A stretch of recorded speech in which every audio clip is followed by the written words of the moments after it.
What's happening, people? Welcome back to the channel. It's Bayern Munich versus Tottenham over in Germany for another little pre-season friendly as we get closer to the new season, both for Bayern but for our club, Tottenham Hotspur. And today I'm delighted to be joined by Phillip King. Phillip, firstly and most importantly, how are you doing? And secondly, please tell people a bit about what you do. I find it really exciting. Cool. Yeah. Hi, everyone. And thanks, as always, for having me on, Harry. It's a pleasure. Thank you so much. Yeah. Well, I'm a Spurs fan, born in the UK, moved over to Germany many years ago, something like 10, 15 years. I can't even remember. But I live in Frankfurt, kind of support Eintracht Frankfurt as my kind of German team. But I'm a bit of a Bundesliga expert as well. I follow the Bundesliga, obviously living here day in, day out as well, along with the Premier League. So I've been to a lot of football stadiums in Germany, also in the second league as well. Seen a lot of Bayern games relatively regularly as well, especially in the Champions League and the kind of the bigger games, anyways. But yeah, kind of been here a while now in Germany, so it's interesting to kind of see how the Bundesliga and how German football's kind of adapted and kind of grown in some ways over the last few years as well. Apart from that, I've been involved with helping to run a German Spurs supporters club, official German Spurs supporters club, which is actually called officially South Germany Spurs. We call ourselves the German Lily Whites informally.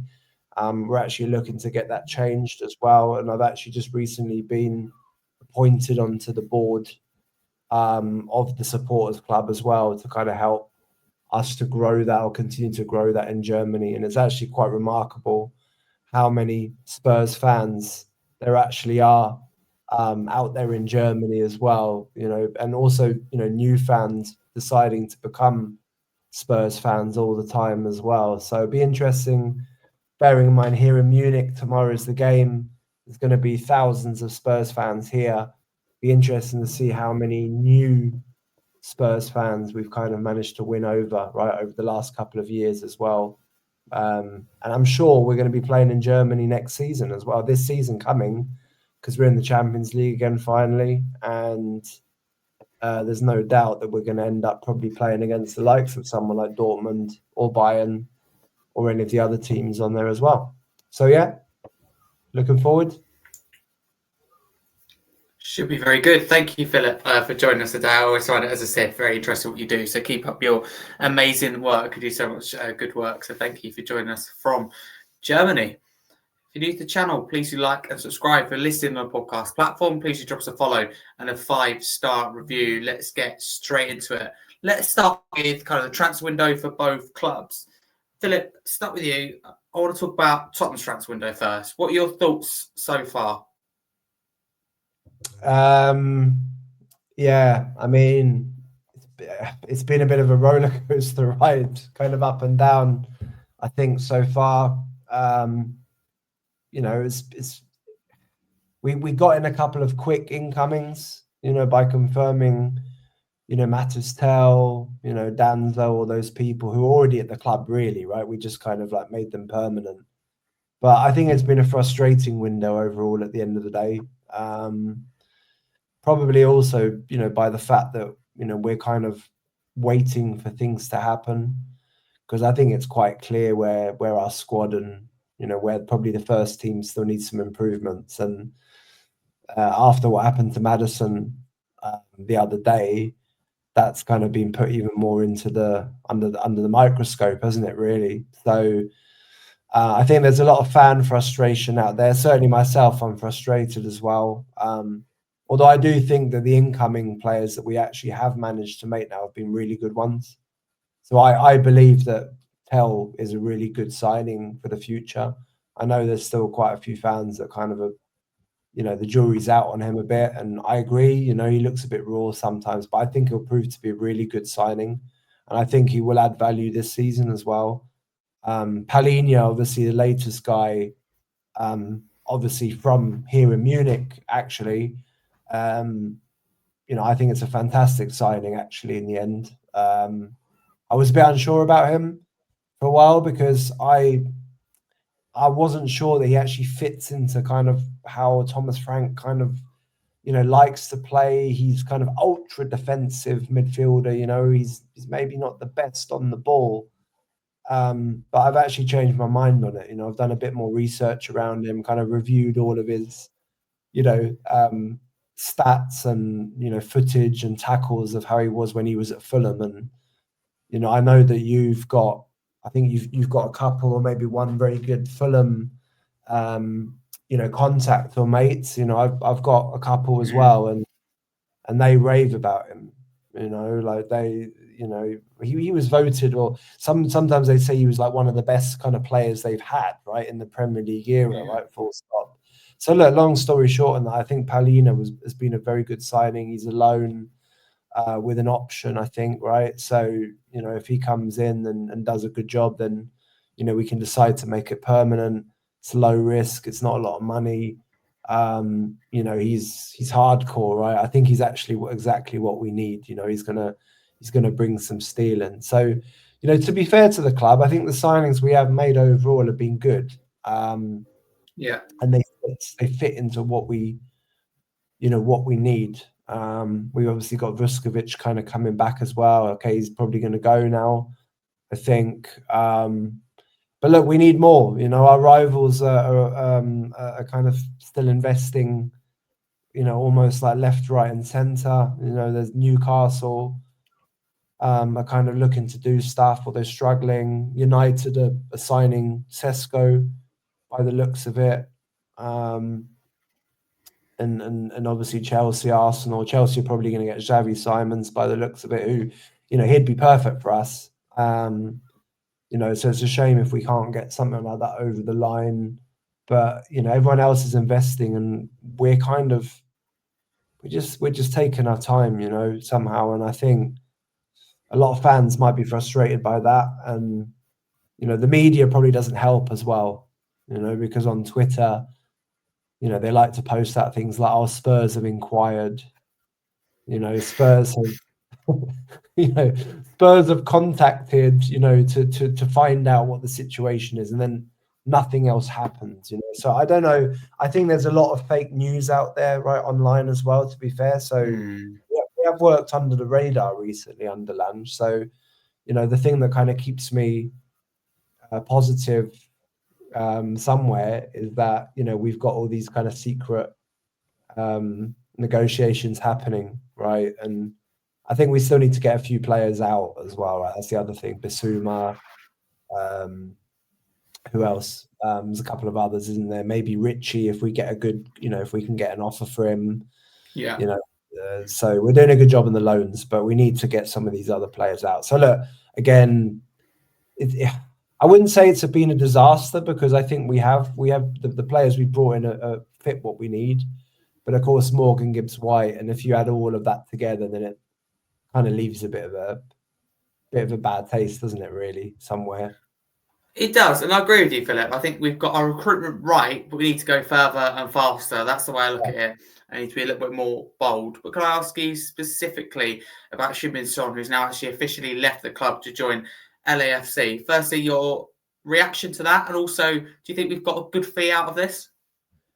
Yeah, I mean, obviously, very sad news. A couple of sad days. The last few days since the game in Seoul, and it was obviously clear before the game that he was going to leave. Very nice pictures, very emotional pictures at the stadium. Since then, as well, of course. Yeah, it's very sad. I mean, look, Son is, a true legend of our club, and that goes back to all time. He's up there. Certainly in the top 10, right, of Spurs players ever. I think you'd have to say. I don't know, where he would come kind of towards the top of that list, bearing in mind we've had some absolute, amazing players play for us. But sorry to interrupt. Would he be higher than Harry Kane? Well, this is a very interesting question. I think Kane. I think he is. Yeah, I think he is higher than Kane in terms of like legend status for the club. I mean, at the end of the day, he stuck around. he extended his contract, I think, right around the time when Harry Kane did that infamous interview with Gary Neville on the golf course or whatever it was, and Son turned around and extended his contract. And the fact that he actually lifted, obviously a big trophy last season as well. We're not talking just the League Cup, we're talking the Europa League, the UEFA Cup. It's one of the biggest trophies in Europe at the end of the day. He lifted that, and that anyways puts him into legend status on top of all of the goals, the assists, the Golden Boot, I think, which he won that at least once, didn't he? And the fact that he captained the team right after, Kane left, after any of our other captains that we may have had before then. He was the club captain. So yeah, he goes above Kane overall. Kane still kind of has the numbers, and he has the goals. He has the goal scoring. Kane is one of our own kind of thing, the boy who grew up, kind of supporting Spurs, and then, made it big, possibly unexpectedly as well, from kind of nowhere. He wasn't hyped up. So the Harry Kane story is something slightly different as well. But I think the way that Kane left, he didn't kind of stick it out, leaves a bit of a taste there. And for me, Son is bigger than Kane, and I hope that Son also gets a some kind of recognition, around the stadium. I don't know if building a statue or something like that is, things like that are, I don't want to say realistic nowadays. There'll be other fans that kind of look at things like that and say, oh, yeah, but why didn't someone like Glenn Hoddle get a statue, or whoever else it may have been, as an example. But I think the club needs to, they need to kind of remember these things and honor it, a bit permanently as well. So, yeah, let's see. It's sad, but I think it was the right time, Harry, as well. I think it was clear last season that that his level also actually dropped a bit, I think, compared to how he was. I think it was clear, you could see it.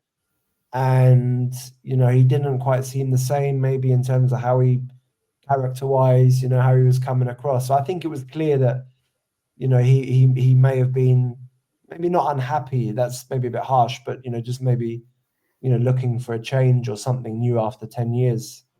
And the fact that he won the trophy anyway was the icing on the cake. And, I think it's the right time for him to move on, to allow us space in the squad, to kind of bring through other players. And he can still play a career in the US, in LA, with Hugo Lloris, back together.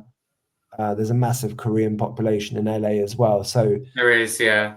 It's all good. I'm sad that he's leaving, but I'm glad that he's gone out on the absolute high, winning the cup, saying goodbye, in Seoul, in front of his fans there. I'm happy about that, so there's no like bad taste. There's no like, kind of defeat at the end. He goes a winner and a legend. And look, in the end, I think to answer your final question on that, I think the money that we got for him is actually decent. I said like a couple of months ago that 15 million probably realistically in the market would be okay for him, and I think I might be wrong, but I think it was like 20 million in the end, something like that. 26 million dollars. Yeah, that's right. So I think that's a nice fee for him. We get him off our wage bill, looking at it kind of, from a financial perspective as well, and he was our highest earner as well. So, that's kind of allowed us probably to go in there and, get Paulina in on similar wages, I think, or just below.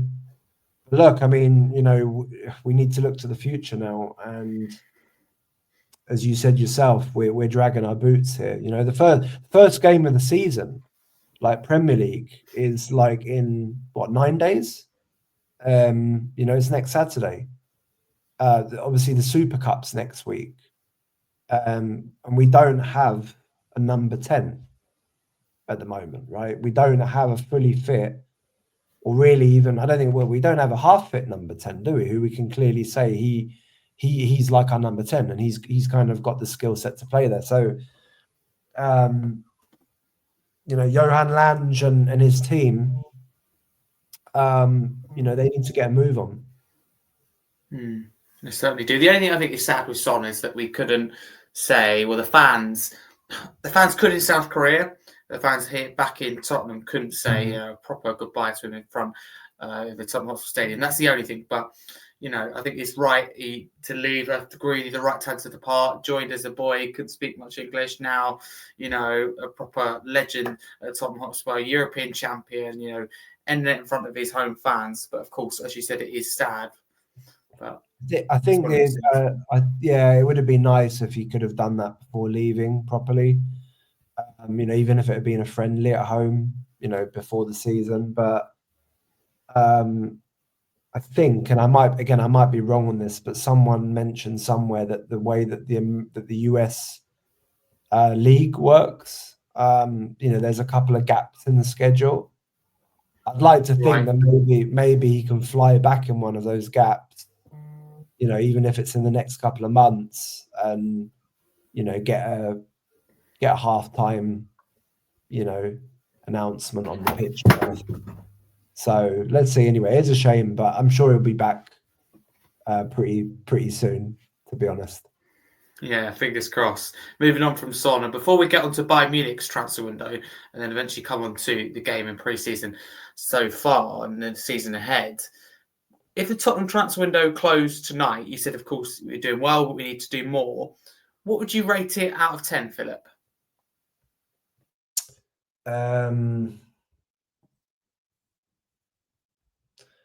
I'd probably if it closed tonight, I'd have to rate it a 5. Okay. I think because we have made some good incomings. When we've made a couple of players perm, I think every person that's come in has been a good signing, and we have we've loaned out or managed to get a load of loans out as well quite quickly now. So I can't sit here and say it was like a 2 out of 10 or something. I don't think I can't be that harsh, because we have made good signings. But I think a 5 out of 10 is fair, because at the end of the day, we haven't addressed, as of today, the number 10 or the left wing, kind of role. And I think we're trying to find someone who can kind of cover both of those positions. Who's right? Surely Eze can do both, no?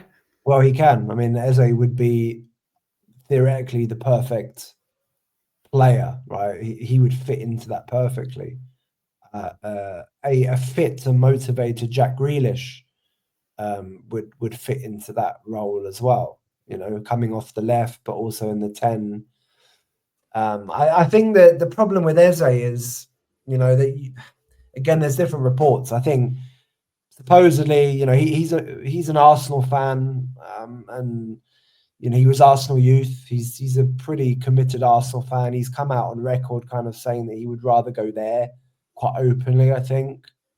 But then on the other hand, Palace apparently are looking for 68 or 70 million for him still, and they're not willing to budge on the payment kind of scheme, right, for the buyout clause, which I think was reduced to three installments or something like that, but maybe a bigger initial amount.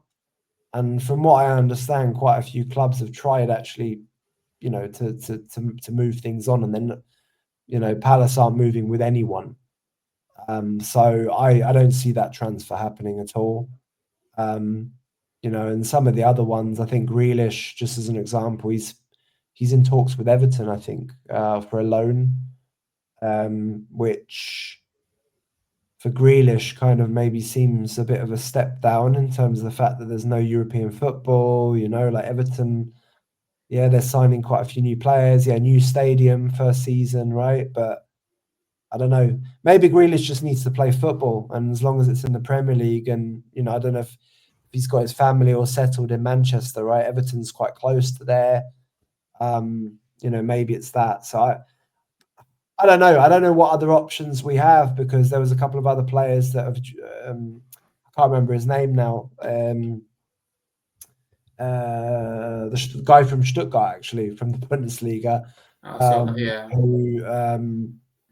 who we were kind of linked with, and he's going to Saudi Arabia. He would have been available for like 26 million. There's the Leicester guy as well. Kudus, yeah. Who, to be honest, right now, would probably, do a job there, at least in the squad, right, to be able to come in. So I don't know. Rafael Lau would probably be the for me, in some ways, the dream signing in that role, because he can play number 10, he can play left wing, he can even play as a striker. He's still 25. His wages are maybe doable, but again, I don't think there's been any real credible link.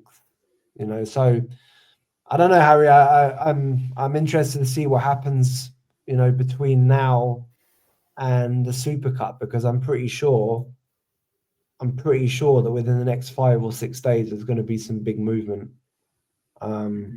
If there isn't, if we go into that first Premier League game, at home, and we haven't addressed the number 10 or the left wing position at all, with Son leaving as well, right? Regardless of what his form is, but with him leaving the club, like superstar, great, everything, skills, and losing Madders, and not having Kulu, having Deki right there, I don't know. I think there's going to be a lot of frustration, which isn't a good way to kind of start the season off, is it really? No. In that first game. So I think there's going to be movement. I'm still hopeful. I don't think we're sitting there, twiddling our thumbs, not doing anything, right? But I would be interested to kind of just understand, like, what, who are we going after, like, properly? Are we actually making concrete offers? Are we lowball? I don't know. It's Spurs, right? We've seen all of this before, like deadline day, right? Last minute kind of grabs, and they can't do that. They cannot do that. If this gets left to the last week of the window, sorry, but that's, those people who are responsible for bringing in new players are not doing their job effectively. If we leave it that late, that's the fact. Yeah. Regardless of any mitigating factors or reasons or whatever, they're not doing a good enough job, because they could have gone out there and they could have got that Stuttgart guy. They could have confirmed the Leicester, lad, for quite affordable amounts, and they're good enough, by the way, I think. So yeah, let's see. Yeah, let's see. Indeed, fingers crossed we see some activity. But before we move on from kind of transfers, what are your thoughts on what you've seen on Bayern Munich's window? Yeah, what area of the squad in particular do you think that they maybe need to strengthen before the season starts? Well, Bayern have had a very frustrating window, actually, and we're calling our window frustrating. I think Bayern's overall is another level, probably. Although they, of course, bought Luis Diaz, 2 days ago, so he's their marquee signing of the window. I think he cost 70 million. So it's a big fee. Musiala, who's probably their best player, really. Certainly also in terms of still potential. He fractured his ankle and tore ligaments, I think, in the game against Paris in the World Club Cup. So he's out for 4 or 5 months minimum, which is a massive loss for Bayern anyways. Massive. So they've had to they need to replace him. They've probably managed to do that with Diaz in some respects, because Diaz can play on the left or the right. Thomas Muller as I think today they announced that he's joining Vancouver. I guess in the Canadian League, or I don't know if they must be part of MLS. I imagine. I'm not sure. Yeah, I'm not sure. But he's joined them. So Thomas Muller's still a loss, right? It's a similar kind of thing to Sonny leaving. Yeah, experience. Probably even more emotional for the Bayern fans in some ways, because Thomas Muller, he's been with the club since he was 7. He's won 13 league titles, Oh, crikey. 2 Champions Leagues, 8 German Cups. He's won 24, 25 trophies over 15, Wow. 16, 17 years. So, it's a similar situation. But, Bayern they really wanted Florian Wirtz, who, he picked Liverpool, over Bayern. And I think the Bayern are feeling a bit wounded about that. Their pride has kind of taken a bit of a hit, and they really planned with him. They wanted Wirtz to kind of play on the left as well, or actually number 10, kind of left role, right? Similar to what we're looking for. And they didn't get him. So they kind of gone in for Diaz now. They're trying to still sign a backup striker for Kane. And they really want this young Germany striker called Nick Woltemade, I guess in English, who he scored quite a few goals, I think, in the under-21 tournament. But Stuttgart aren't letting him leave. It's turned into like about a 2-month tug of war between everyone. And they announced today that they're still trying to get him, but they don't know if they're going to be able to get him. They only want him. I'd imagine they'll get him in the end, but that would really only be their second transfer of the window. Before Diaz, they'd spent about 1 million euros. So for Bayern levels, it's a very quiet window in terms of investments, and they've lost a few players as well, right? I think they lost a couple of other players on freeze as well. Also lost Paulinho as well on loan. That's still a big loss, although he's been injured. Exactly. It hasn't quite worked out. Yeah, exactly. We got Paulinho in, of course. And they lost Hell. They still lost Of course, yeah. Yeah. So, But Paulinho, wasn't he signed for Thomas Tuchel? And I know he's had injury problems this year, but do you think that's a big part of why it maybe hasn't worked out? So the fact he doesn't suit maybe Vincent Kompany's style of play? Yeah, I think that is part of the reason. Kompany just hasn't fancied him when he's been fit. To be fair, he had quite a few niggly injuries over the season, so hopefully that means he's all good for us for this season. We don't need any more of those. But he was injured a bit, so I think he found it difficult to get into a rhythm. And like when Kompany came in, he didn't really like him in terms of how he fits into the team, right, and how he wants to play. He's still got players like Kimmich, Kimmich in the middle, Goretzka, in the middle, who, probably are both world class, and certainly better on the ball, than Paulinho. So, I think the argument probably is I don't really know why Bayern actually maybe bought Paulinho in the first place for a lot of money. I think they spent 55 million on him. Yeah, it was like 51 million euros, and we've got that buy option for 30 million euros. I know it's 2 years apart, but that's quite a good deal for Tottenham, I think. Very good deal, because he's a very, very good player at what he does. He's one of the best in Europe. It's that £26 million, and it's only an option. We've done it. We've got that option in place, but it's not like a mandatory clause or anything like that. It's a loan. It makes sense, and we're covering his salary. So I think it's a good deal in particular from us. It makes sense, of course, from Bayern too, to get him off the wage bill, but I think we've got the better half of the deal. No, we definitely have. I mean, I think they wanted him out. We've picked him up. It's a great deal. But they've lost players, like that. So I think looking at the other side from a strengthening perspective, Bayern have still got a pretty strong kind of remaining first 11. They've still got players like Alphonso Davies on the left, who, he's probably in the top 3 left-sided kind of defensive or attacking players in the world. He can play that role perfectly. They've still got obviously Musiala when he comes back, Kimmich's in there, Goretzka, as I said. In defense, you could argue maybe Bayern were maybe looking for another defender. They lost Eric Dyer actually this summer as well. So they lost their main man, but they've still got Upamecano Yeah. and Min Jae and Right. Delict. Oh, hang on, Delict's Yeah. gone. Yeah, Delict's gone back, United. isn't it? Yeah, Mm. exactly. So I think if they've been looking to try and get maybe another centre back in, but again, it has to be the right one for Bayern, and it has to be one that fits into kind of what they're.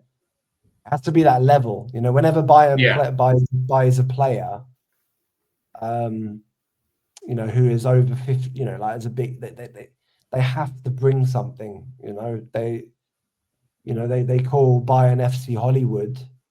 Here in Germany, because in the media everything is about Bayern. Anything that happens in training, here in Munich, if players, get caught out and about, going out for dinner or something, or I don't know what, it's back pages straight away. Everyone knows everything. They're the biggest stars of the Bundesliga.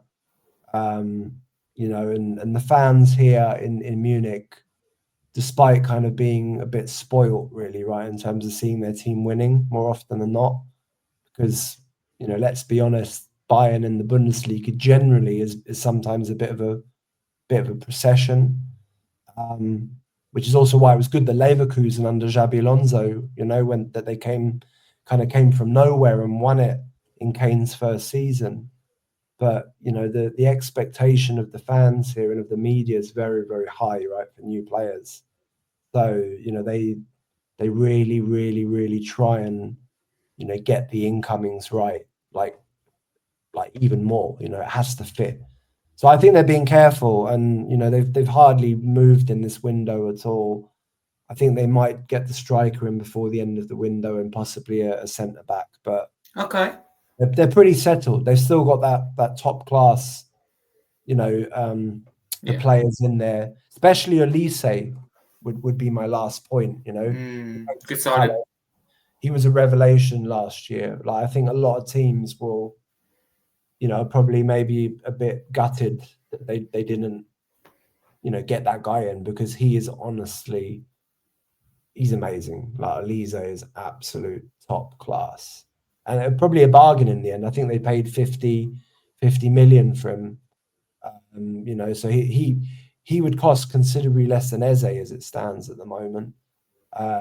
Or looking at what he cost when they signed him, but I'd say Elise is probably worth 100 now, like based Yeah. on his season at Bayern. So yeah, not a great window for Bayern, but I think they're still going to try and do stuff before the end of the window, like us. Can I talk about pre-season quickly before we get on to the game? And let's stick with Bayern. How Bayern done in pre-season? Am I right in thinking as well that they're further along kind of their pre-season journey in terms of they're closer to starting the new season than Tottenham are? But I believe Bayern have played less games. Correct me if I'm wrong. Yeah, that's correct. So they're closer on the front, right? The Right. first game's next week. The first round of the German Cup is very soon as well. The second Bundesliga has already started like 10 days ago. So I think that started even earlier than the Championship. In Bayern's case, though, because they were in the World Club Cup, and they got quite far in it, didn't they? They got to the semis. They kind of had a bit of a weird, pre-season in some respects, right? I think Kane was still on holiday last week. He's only literally come back about a week ago, something like that. So yeah, they've hardly played any other kind of proper preseason games. They've not really gone out on a massive kind of tour, right? Because of the Club World Cup. In seasons past, they've gone all over the world as well, including to Asia. Min Jae, is also kind of a big market for them as an example. But yeah, they're probably not up to speed as much, though I would say, as Spurs are now, having kind of played, the likes of Newcastle and that lot down the road, in very hot temperatures in Seoul. So I think Spurs are maybe a bit fitter than Bayern. They might have a bit more energy tomorrow. That's my feeling, but let's see. Okay, thank you very much. And Tottenham's pre-season, what are your thoughts? Who's been the standout? Who have you been disappointed with? Talk to me. Well, the pre-season we had one good game, didn't we? The first one against Reading, which I thought was all right, and then we had that kind of nothing day the other Saturday, wasn't it, where we had those two draws and there was hardly any shots at goal, anything in particular. Don't forget the North London derby when, Philip. There you go. It all turned around in a moment, which it always does with Spurs, right? So we came back, we beat them, in a North London derby, wherever it happens, it's still a North London derby, right? So Yeah. we've got some mini bragging rights there. But I was very impressed by elements of that first game though against Reading. I thought we had some good moves. And against Arsenal, I was impressed as well. I thought we were very solid with our discipline. With the positioning of the players on the pitch, but we were still dangerous, right, coming forward, and we transitioned the ball in dangerous areas and moved it quick. We should have won that game 3-1 maybe, right? Realistically, even 4-1. We hit the post or woodwork, I think, 3 times, didn't we, in the first half? But there's been some good performances, I think, by some players in pre-season. I thought Archie Gray was really good in the last game against Newcastle, in that kind of slightly more advanced midfield role.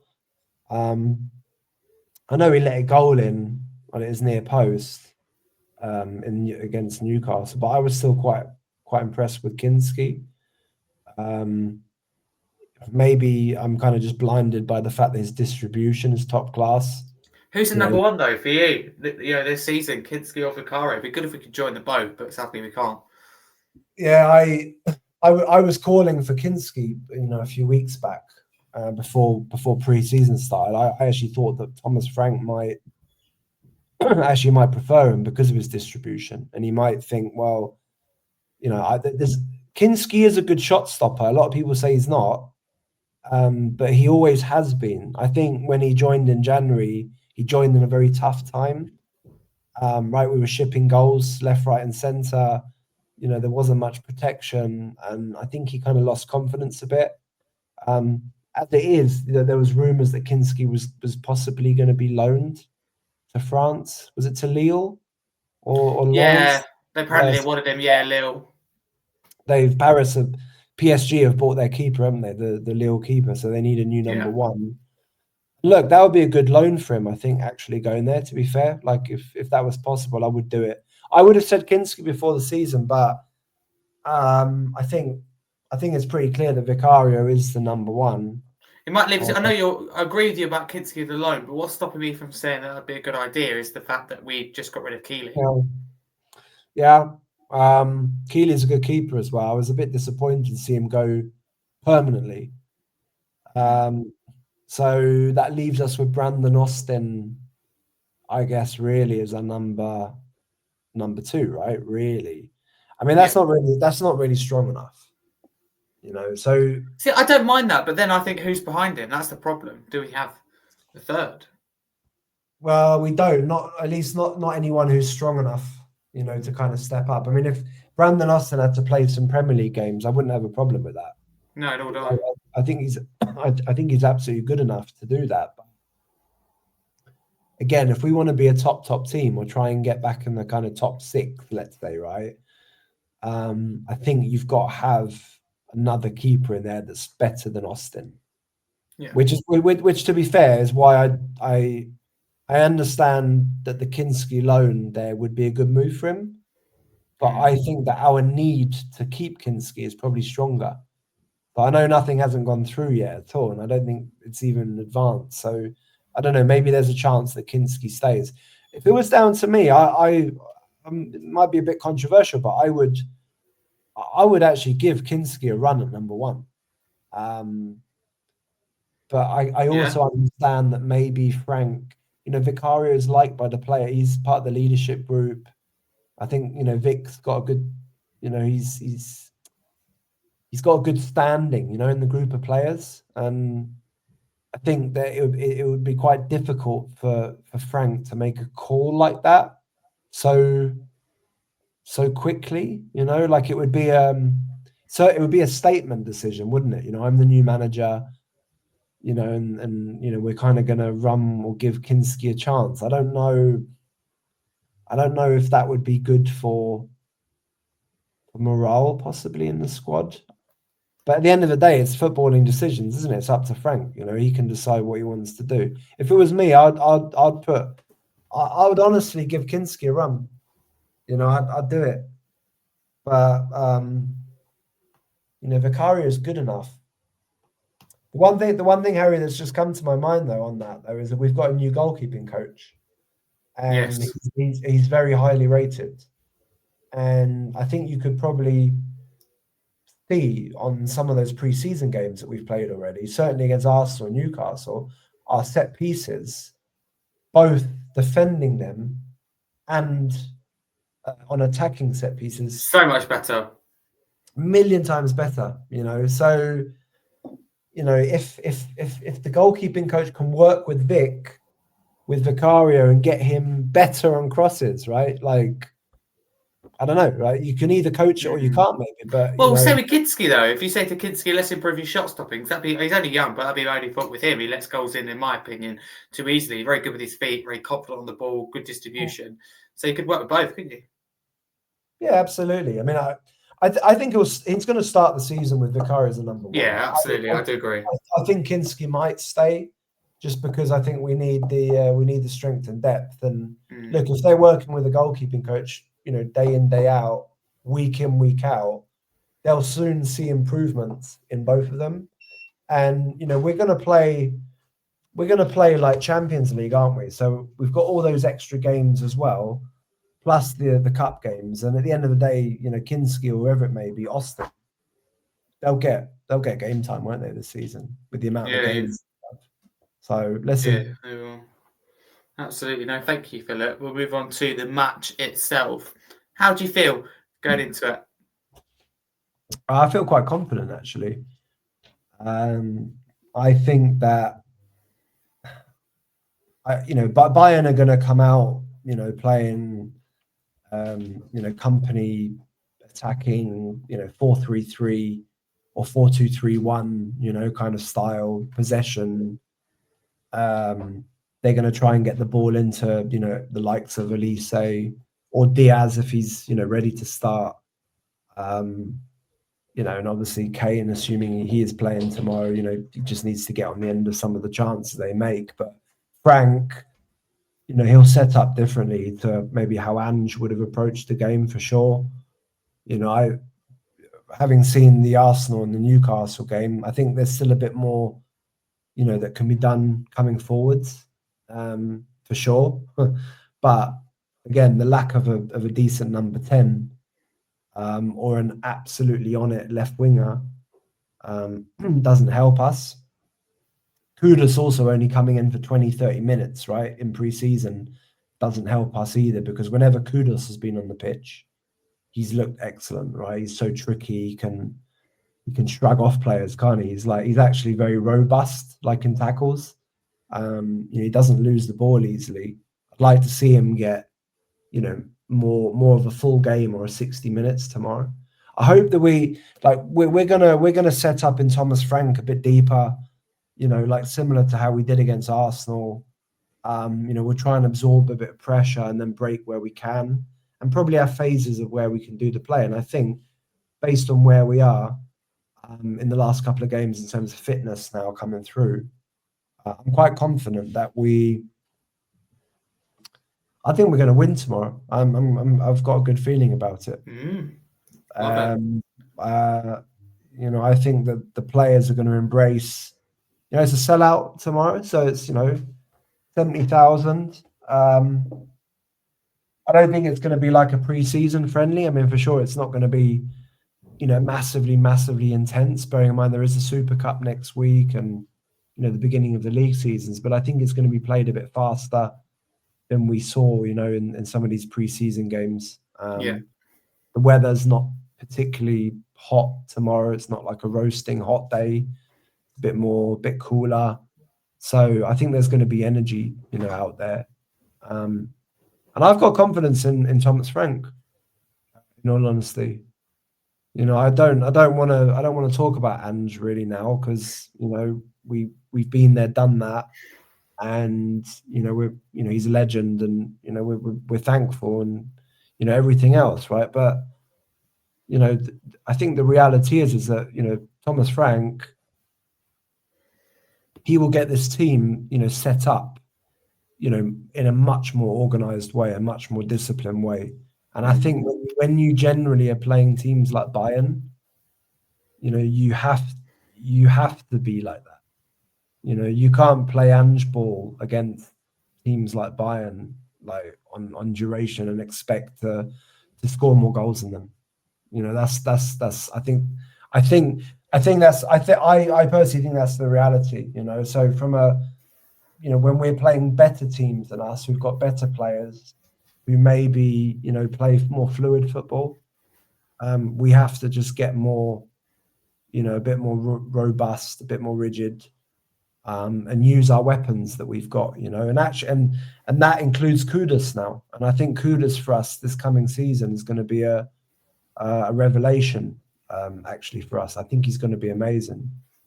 And we're not just going to play defensive football under Frank. He's not even a defensive manager, but I think he recognizes that in some games, or in some phases of games, you have to play differently generally. And I would expect us in the first game of the season, on Saturday at the Lane next week, that we're not going to just sit back, because of based on who we play. But we will. If we do, then okay. Then I'll have to kind of change my my viewpoint on it slightly, right, or my demands on Thomas Frank. But I'm confident for tomorrow. I think we're going to set up really well, and I think that he's going to hopefully give some of those players a bit more of a full game. Hopefully, fingers crossed. That would be my desire. I don't want him making 10 changes at half time. Not tomorrow. We should see less chopping and changing. I totally agree with you on that. How do you think Tottenham will line up? Will it be close to that full strength starting 11 maybe, or close to a lineup we see against Burnley? Of course, it's probably not going to be identical, but I don't think we'll see like a 50-50 team, will we? Half kids, half kind of first team. Yeah, I think we'll see more of a first team out there. Maybe one or two players that maybe, wouldn't be first team, but I think it'll be more like a first team. I mean, we've still got a week until the Super Cup, really, haven't we? So, even if he plays a relatively strong team tomorrow, they've got plenty of time to recover, until the 6 Super days. Cup. It's enough. I would imagine that he's going to play Van de Ven from the start tomorrow. Whether he plays Romero or Danzo next to him, not sure. But I would imagine he's going to play Van de Ven from the beginning. I hope he's going to play Spence left back. I don't want to see Davies in there again. I don't think Davies actually did particularly well against Newcastle. And I think we still might sell him. And I guess Porro right back would be good. I expect to see Porro start, Vicario, midfield. I imagine he'll start Tell, if only because of possibly also because of the Munich connection. Going back there. Paulinho, surely we see him. I'd like to say that I think he'll start, but I'm not sure. I'm not sure if he'll start him. I've got a feeling he might start him on the bench, bring him on second half, possibly. Agree. It depends how fit he is, I guess, really. But he'll definitely play 45, I would have thought, tomorrow, Paulinho. Bergvall should start. And really, maybe in that 10. Maybe Bergvall in that 10 role. It could be an idea against Burnley if we don't bring in a 10. Yeah, I'd put, he would be my he would be my choice at the moment in the 10 because I think he's probably best suited to play there. Also, you've got Kudus as an option. Kudus can play number 10, and he is an option there. But I'd rather have Kudus as right winger, causing totally, causing issues that wide and getting behind. Yeah. Of course, Bentancur. Yeah, well, we got Bentancur and Sarr then, haven't we? So I'd imagine he might start with he might start Bentancur, Sarr, Bergvall again tomorrow. Maybe start the game like that, and then bring on Palhinha at half time. Maybe Gray might get some minutes second half tomorrow. That's the thing. You said you were spot on. Gray was really good, I think, as well against Newcastle. And Sarr's had a really good pre-season. So it's good a headache to have, isn't it, for Thomas Frank? All these midfield options all of a sudden, all this depth and quality. Yeah, I think we've actually got, sometimes when we actually analyse it maybe in different ways or in more detail, we've actually got arguably more quality than sometimes we think we have. Albeit, we need some big name players obviously to come in, but Sarr, Gray, Bentancur, Bergvall, Palhinha, plus anyone else. That's not bad, right? Really, when you look at it like that, especially if you have Palhinha, kind of sat back, right, behind the youngsters, which could be quite a good kind of setup. I think my other concern is though, right, at the moment is that what do we do up front? Because Solanke's still out, right? But does anyone know actually how bad his niggle is? Well, all I know is he's been knocked back. I think he's going to be touch and go for the start of the season, which is a shame. Obviously Richie can start, I guess. Probably Richie starts tomorrow, I guess, as striker. Unless he plays Tell there. Anyone you want to see, Philip? You talk about what you think will happen. Is anyone you spoke about Palhinha as well? You'd want to see him share that with you. Anyone you go, I wish I'd get an opportunity, or I'd like to see them from the start. Yeah, I would actually. I'd like to see just Odebert actually get a start. Yes, get a few minutes into him because I thought he looked good on occasion. I thought he looked good as soon as he came on actually against Newcastle. I'd like him to start on the left actually tomorrow, get some minutes. And to be honest, I think I'd almost, bearing in mind it is Munich, I think I'd start Tell up front tomorrow with Richie on the bench to bring on. That's what I would like. If I could pick it, I would actually pick Tell up front as number 10, number 9, with Odebert on the left and Kudus on the right, with Johnson maybe to come on second half at some point, or with 30 left, either on the right side or maybe replace on the left. But the rest of the team, I think, kind of almost picks itself really. I think I want Porro to start. If it was my decision, I'd just start Romero and Van de Ven straight away tomorrow. Let's go big. That would be my call. If the players are fit, bearing in mind we've got 6 days, before the Super Cup, let's get a bit of continuity into that first 11, right? I think now's the time to do it. Right? We're already on the 6th of August today. Season's literally, it's basically starting next week. So let's play the first 11. Why not? Yeah. That would be my viewpoint. And you know what? If Palhinha's actually fit, I wouldn't. No, I'll bring him on actually. I don't think I'd start Palhinha. I'll bring him on as a sub. But the rest of the team, I'd go full strength. And I would play Tell as striker, but Odebert starting on the left. That'd be my call. Yeah, totally agree with you. I think Palhinha, really looking forward to. Less useful against low blocks this season, but a very good signing that absolutely takes Basuma's place. No disrespect to Basuma, but he is hot and cold. Philip, do you see these kinds of international matches, I suppose, big kind of almost like, I don't know, like build tension games for the new season? Do you see it as a good opportunity for maybe younger or French players to make a statement? I'm talking about both Tottenham and Bayern here, players that are on the edge of getting into the first team or young academy prospects. Of course, we've loaned out a lot of players, but linking Bayern into this surely it's a good opportunity for both managers. I know we want to see full strength, but especially in particular those fringe players. Yeah, I think so. And I mean, you're right. Looking at the other way, we've always done that ourselves as well. And Bayern have done that actually. We were talking about the Audi Cup, just before we went on air, right? And I remember going to that like 10 years ago here. And that was a slightly different tournament because Spurs played twice or even 3 games here. It was like a multi-day tournament. So they played Real Madrid, they played Bayern, but in that tournament, we basically gave Dele Alli his Spurs debut. Let's say I think he came on, and within 5 minutes he nutmegged Luka Modric.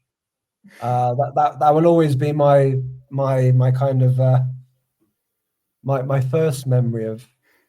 Fond memory of Dele, right? Kind of coming in and doing that.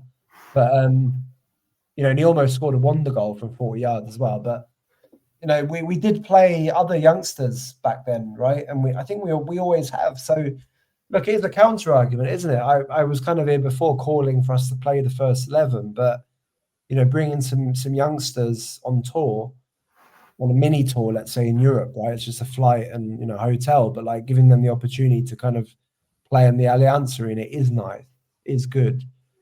But I think we're so close to the start of the season now. If it was earlier in the preseason, yeah, fine. But we're 1 week away.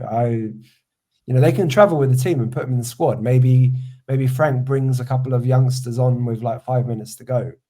But I want to see full strength, and I think the Bayern will play very strong tomorrow as well, because they need to be up to speed for next week as well. So I'd be surprised if Bayern, don't go pretty strong for the game tomorrow. I think that's the way to go forward.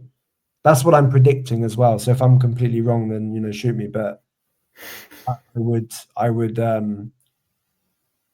imagine that both teams will go stronger. Lovely stuff. Thank you. Before we get into some end of season predictions, then, before we get to the score prediction, little question again, a hypothetical, because you think we're going to win. Would you rather lose with a great performance that makes you think we're ready for this season, or nick a scrappy win at the Allianz Arena that we don't deserve? I think I'd probably nick the scrappy win that we don't deserve, to be honest. Would you?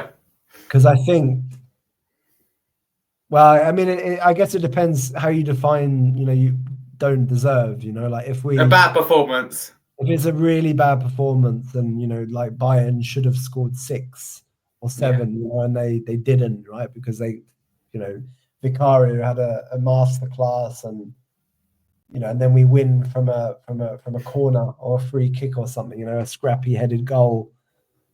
I'd probably I would take, if it was that bad, then I'll take the other one. I'll take the losing whilst playing well. I mean, look, there's no shame to lose against Bayern, though, is there? No. I mean, the reality is Bayern, especially with Harry Kane.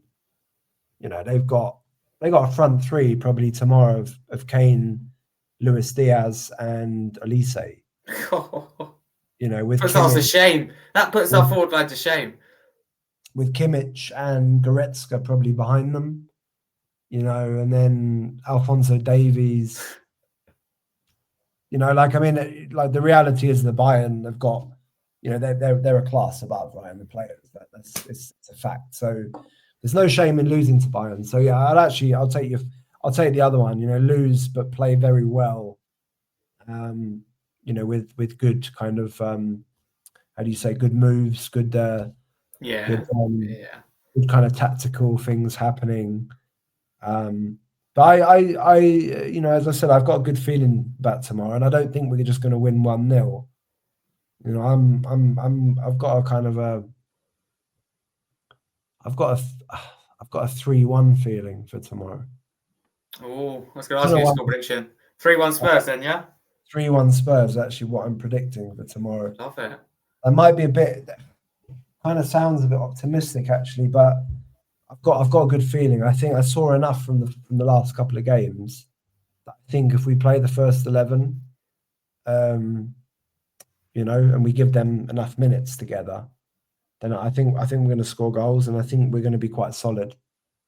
I think Frank, in the 1 month since he's been here, I think you can definitely see, his work, like with the structure of the team. As I said, without the ball, let's say, and it's not just about parking the bus. That's too simple. That's too kind of vague, right? You can see that they've been working on drills, and I think that we'll see that tomorrow.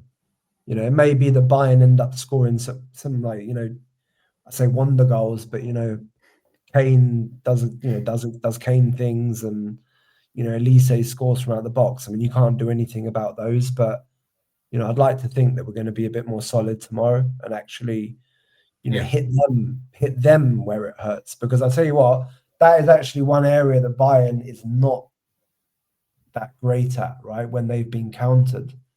Was it Paris or was it Madrid? I can't remember in the Champions League, but the Bayern got taken apart a bit by one of those, and when they went out, I can't remember if it was PSG or if it was Real. I want to say PSG. Yes, I want to say PSG. I've got a feeling it was PSG, yeah. But they got taken apart on the break. Yeah, it was PSG. PSG, when they played them, from memory, PSG didn't have all of the ball, and they didn't pepper Bayern. PSG were absolutely deadly, when they pinched the ball, and that's something where the Bayern defense is a bit slow, bit clunky, and Company kind of likes to play with a high line as well, right? Vincent Company is he's a bit Ange-bally, like in terms of how he sets his defense up on the line. Do you rate him? Do you rate Company as a manager? No. Fair enough. No. Well, to give a bit more context, I think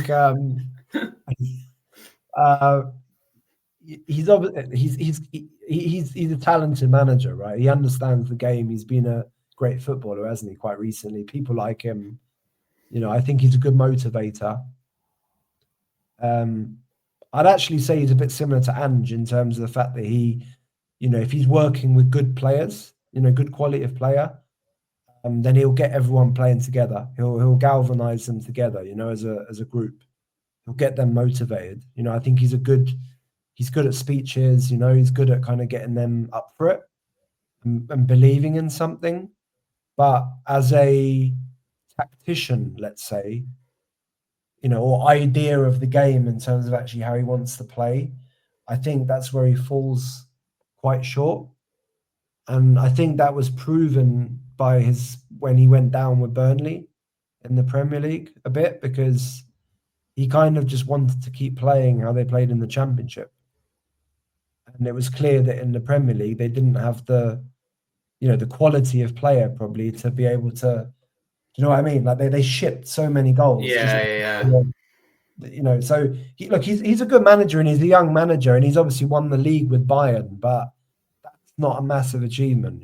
There's been a lot of managers that have managed to win the league at Bayern, right, and nothing else, or even win the double with Bayern, right? And they're not really viewed as great managers. So I personally, I think Company's still got a lot to prove.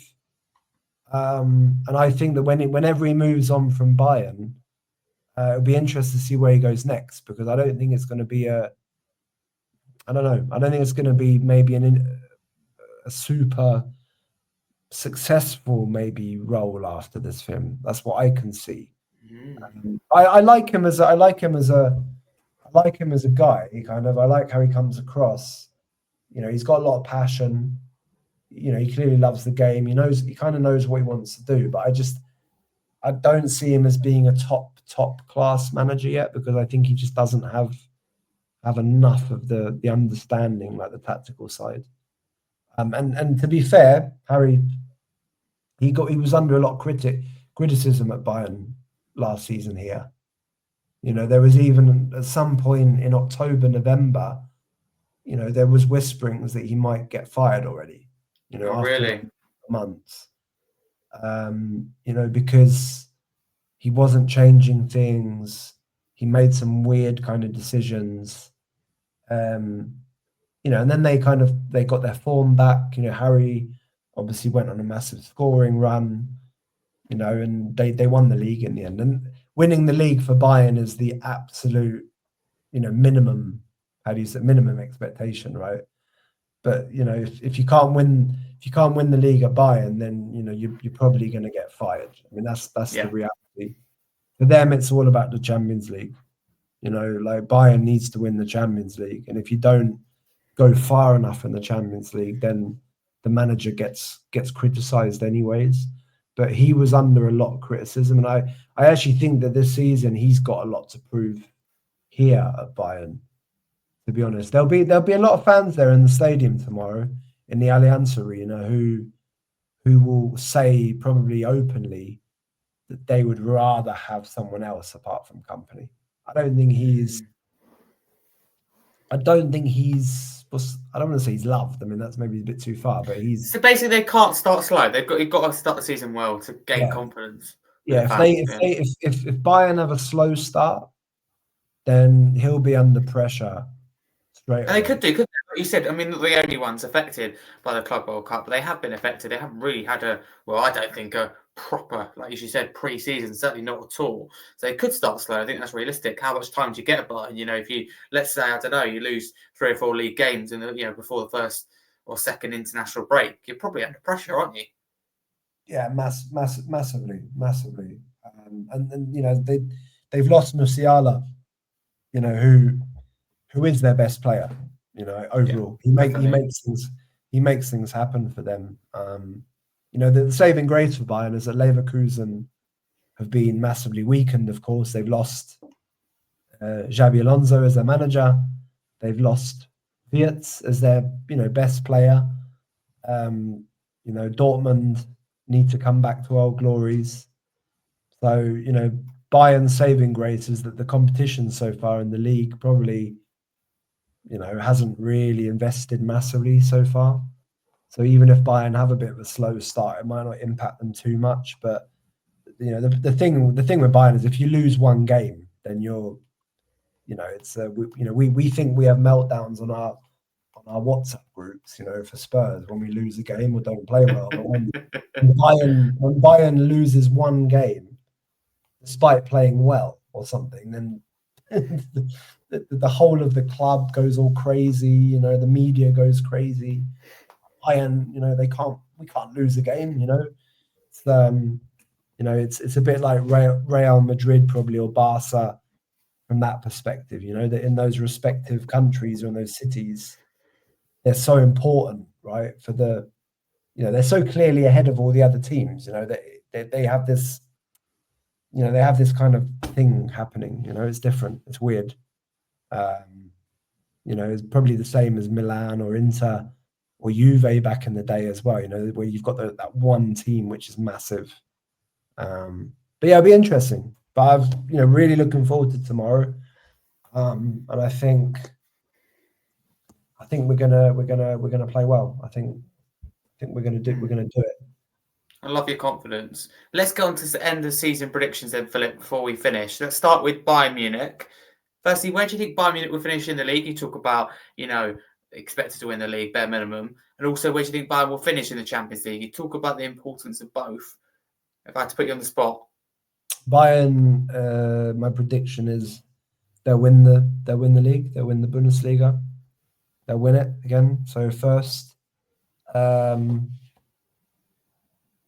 In the Champions League, they're not going to win. I don't think they're going to win the Champions League. I think they're going to have a good run again, as they normally do. I'm actually going to predict that they go out in the quarters this year. Ooh. Okay. My bigger prediction is Bayern to win the league, not win the cup, go out in the quarters of the Champions League, and Company is no longer the manager there next season. That's my bigger Bayern prediction. Sacked in the middle of the season or at the end of the season? No, I think he'll stay for the season, but I can see him going next summer. Okay. And Tottenham, Premier League and Champions League? Tottenham. I'm going to go with 5th in the league. Oh, I like that. I'll absolutely take that right now, I think. Again, optimistic. That's what we like. But I think we're still going to get in. I think we're still going to get in the players that we need. I'm quite confident that we're still doing, even if it is on deadline day. It's far too late, right? We cannot be doing this, but I think we'll end up doing it. I think the club will still do it, right? Maybe they're not the massive names that we want, but they'll still be good enough players, I think, right? So if we do that, and we can get Decky back, Dogi kind of fit again without any big issues. Solanke actually kind of properly up and firing.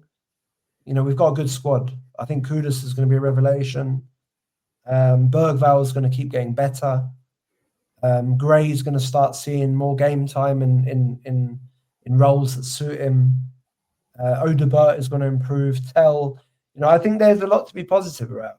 And, I think that under Frank, Frank's got a lot to prove as well at the end of the day. But I think that he's gonna use the squad, and he's just gonna make us a bit harder to beat.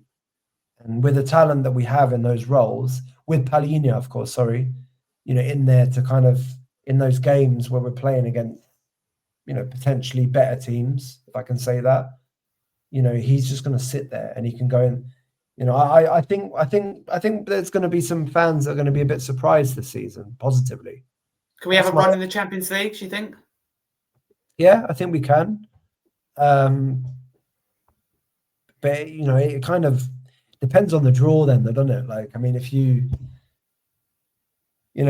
come up against, PSG in the quarters, then you're out pretty much, right? Really. I'm going to put you on the spot and say how far you think we're going to get, like I did with Bayern, Phillip. But as you said, it all depends on draws, doesn't it? Especially with the new European format, it's even harder, I think, to predict. Yeah, that's true. I mean, I've got to get used. Yeah, I've got to kind of get used. Do you like the new format as well? No? I'm not sure. I always liked I didn't think there was anything too wrong with the old format, to be honest. No, there wasn't. I think they've just kind of played around with the rules again. But maybe we haven't been in the Champions League, have we, ourselves? So the last couple of years. So like now, experiencing the new format is going to be quite interesting. Maybe it'll grow. Maybe it'll grow on me, grow on us. Certainly there's a lot of interesting games that we're going to play, aren't we? I'm really excited to see the draw. I think we're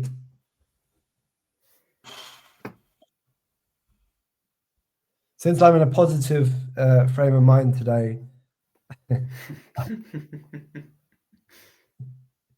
Well, we're not going to win it, are we? I'm going to say we're going to get to the quarters. Wow. And you know what? If we get to the quarters, then that would be a damn good. That would be. Fifth and the quarterfinals of the Champions League from you. What about League Cup and FA Cup? I'm so interested to hear now. Come on, we've got to keep this up. I'd love to say that we can win, one of those two, finally. So if we win, we'll finish 5th. Quarters of the Champions League and win the FA Cup. Most optimistic Spurs fan out there, Phillip. I don't think we're gonna. I don't think we're gonna win. No, I'm gonna say no domestic cups realistically. Okay, fair enough. But I think that we can have a little run to the quarters. And I think we can have a run maybe to a semi or a final again in the domestic. But again, I think it just depends a bit on the luck of the draw.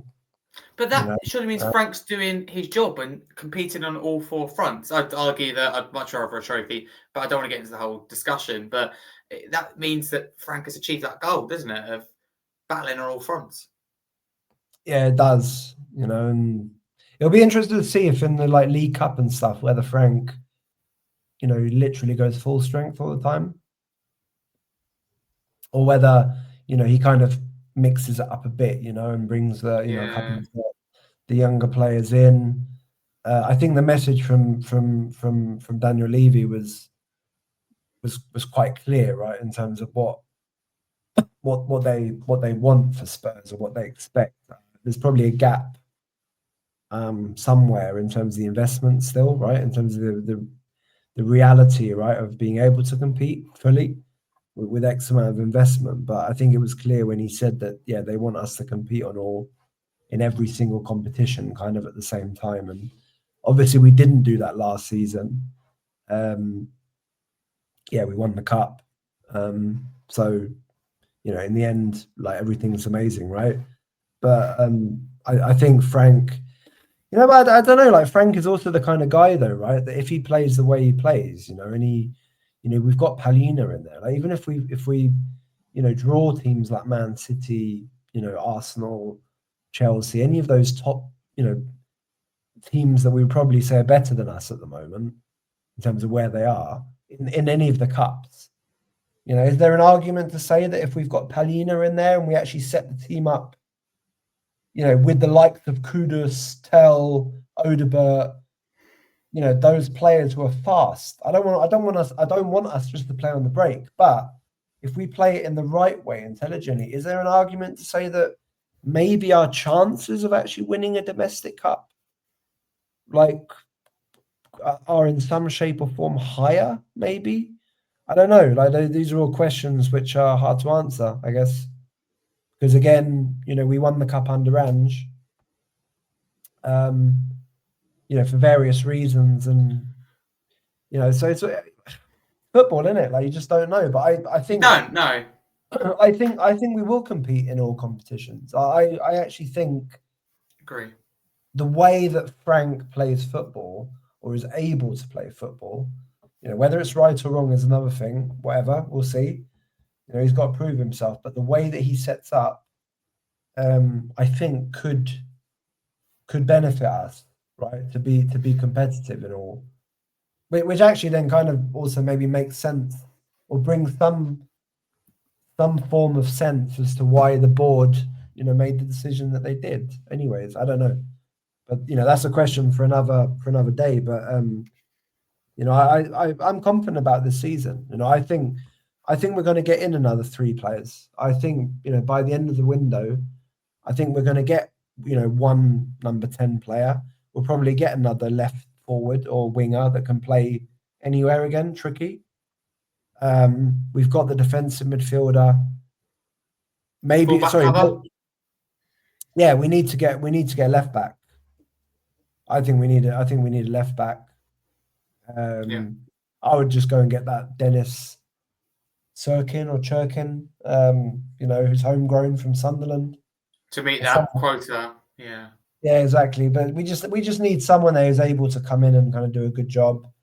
Mickey could play there as well, right? Van der Ven might play some games at left back as well. But I think I still have confidence that we are somehow, somewhere doing the right thing on the transfers, but we're seemingly being restricted at the moment. I think because we're trying to move people like Basuma. Well, we're doing well, like you said, of loading people up, but we're not selling many players and getting money for them. Look at, I don't know, they've got more valuable assets. That's the problem. Chelsea, Liverpool, how much money they're selling. We can be able to spend that money in different ways rather than the FFP point of view. Well, it does link in with FFP. Our stadium creates a lot of money. Chelsea, Liverpool doesn't. They have to sell players. That's the difference.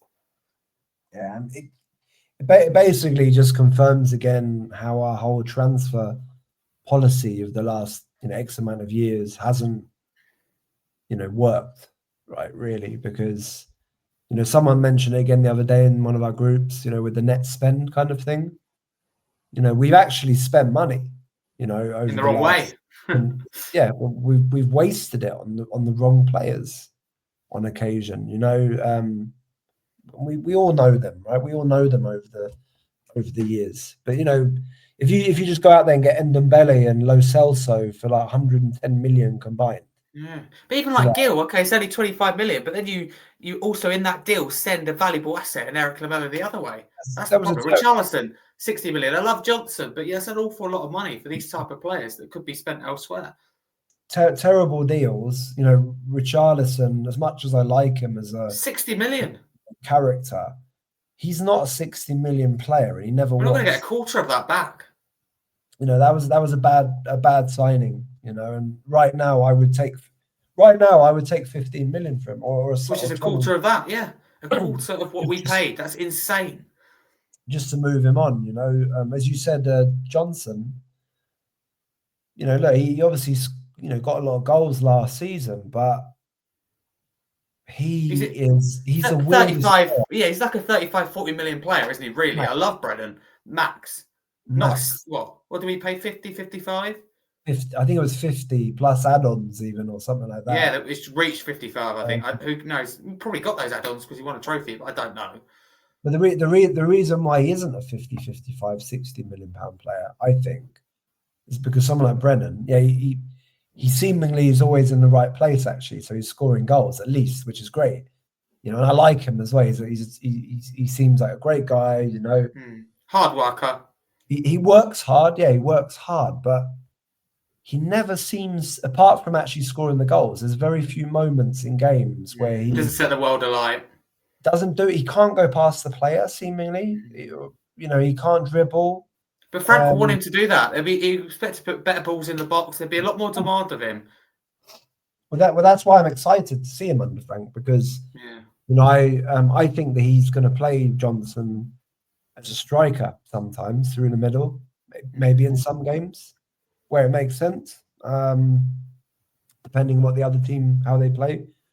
He might play him on the left sometimes and say, hey, could take him on the left. He actually, there was one of the preseason games, I can't remember which one it was, but there was one scene, one passage of play where he was on the left, and he actually took the player on and he got past him. He tapped it past him, and that's honestly, I think, the first time I've seen Brennan Johnson do that in I don't know, literally, I don't know if he actually did that once last season, honestly, took on a player properly and kind of beat him for pace and then whip the ball. And so look, but these players have got quality, but they're not the money that we paid for them. So, we need to sort this out. I've got confidence we'll do it in the end. We'll probably do it at 11:59 p.m. on the 31st of August, assuming that's when the deadline is. Harry Redknapp style. So let's see. But I'll give the club a bit more time in the next 5 days.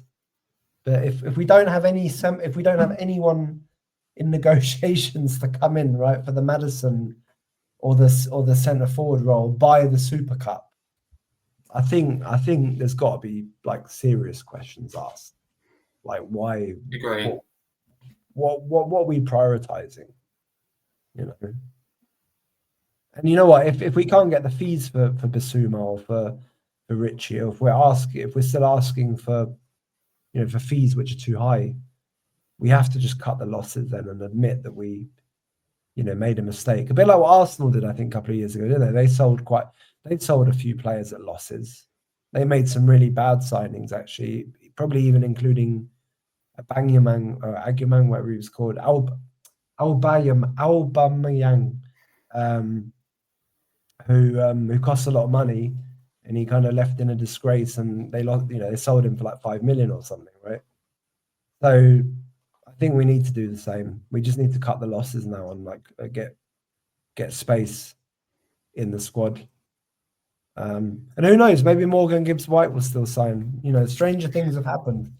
You never know. You never know. You don't know in football. Final maybe question. Sorry, Philip. I just said maybe next season, maybe next summer. Yeah, exactly. He's only signed a year contract extension. But my final question for you, because I'm very tired, I don't want to keep you for much longer. It's been a good one already. Who's under more pressure this season? Vincent Company or Thomas Frank? I get the feeling you're going to choose Company, but Thomas Frank obviously has got quite big boots to fill after Ange Postecoglou winning that European trophy. Yeah, I mean, both of them. They're probably like different kinds of pressure, I would say. I don't think the pressure on Thomas Frank is because Ange won a trophy per se. I think the pressure on Thomas Frank is to quickly be able to prove that he can kind of, make that step up from Brentford, where the expectation level is lower, right? And he's a legend there, right? So they love him, whatever. I don't think he's not been under pressure there at all, right? The last couple of seasons. His pressure now with Tottenham is to prove that we made the right choice. Whether that means winning a trophy or not, I don't think really matters. I think like he needs to prove that he's big, like he's got the the talent and the everything that comes with it, right? To be able to take on a job like this. I think that's where the pressure is. And at the end of the day, if we don't win enough football matches, in the league, and we slip down the league, then things will start to get ugly, won't they? Because they always do. And you know what the fan bases are like, right? It's always either split fan bases or very anti fan base with regards to maybe some managers that we had even in the past. Company's pressure is different. He's already won the league, but that's not really very much from a Bayern perspective. I think the company's under more pressure than Frank, if I can say it like that. Okay. Only because of the fact that, like, literally, if Company loses a couple of games in a row, or if they go on a bad run of form, then I think he's immediately under pressure, like really under pressure. And Bayern wouldn't hesitate to fire. I mean, they fired Tuchel, didn't they? Like, where maybe a lot of people argued at the time that he maybe shouldn't have been fired. They fired Nagelsmann, right? Don't forget. That was a weird one. That really weird. That was weird, right? They should never have done that, but they did just because they're Bayern and they think that they can kind of do these things. So I think he's under more pressure. But Thomas Frank he has to prove quickly to the fan base, and probably to the players in some respects, that he has the gravitas and he's able to take on the pressure, right? That comes with I assume you think he's up to the job, though. Yeah, I do. I think he's up to the job because he's clearly he's a very intelligent guy. You can see he's got like high, emotional intelligence and all that kind of stuff as well, right? He clearly understands how football works. He's had his successes. He's managed to keep a team like Brentford in the league. I think he's definitely up to it. Probably where we need to see whether he's up to it is if he does lose, 3 games in a row or 4 games in a row, and then the press and the fans start, questioning. Because someone like Brentford, they didn't do that. Even at Spurs, you look at all the journos that are in the, our press conferences are 3 times as big as Brentford's one. It's a fact. We're in the Athletic, we're in the, New York Times, all of the big, newspapers and Sky Sports News. We're a big name on there, and he's going to have to prove that. I think that he can deal with the bad times, because there is going to be some, isn't there? There's going to be some. We're going to lose some games probably quite badly still. We might go on a couple of little bad runs. How does he deal with it then? Can he deal with the the negativity from either some parts of the fan base or from the press. And I think if he can deal with that effectively, then there's no reason why, I don't think he's going to be a success in whatever way that in the end is, but he will be a good manager for us if he can deal with those outside influence. Because he's a football guy. I have confidence that he understands how to set teams up, but can he deal with everything else that comes with managing a big club that's just won a European trophy? I mean, it's chalk and cheese compared to Brentford. The stadium itself, when he comes in there for the first Champions League game, under the floodlights, the Champions League anthem, the cockerel lit up, the trumpet, going, and the noise from the south stand, that's where he'll realize that he's in the big time now.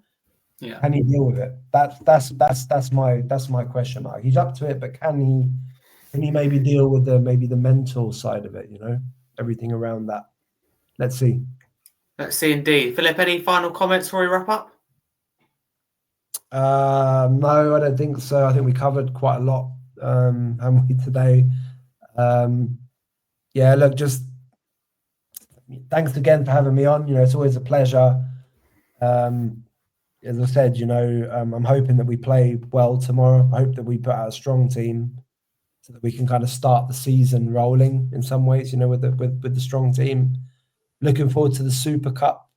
Well, I don't know actually if I am or not really. I mean, yeah, exactly. Yeah, who knows? Looking forward to it, and I'm going to the first home game actually in London. Cool.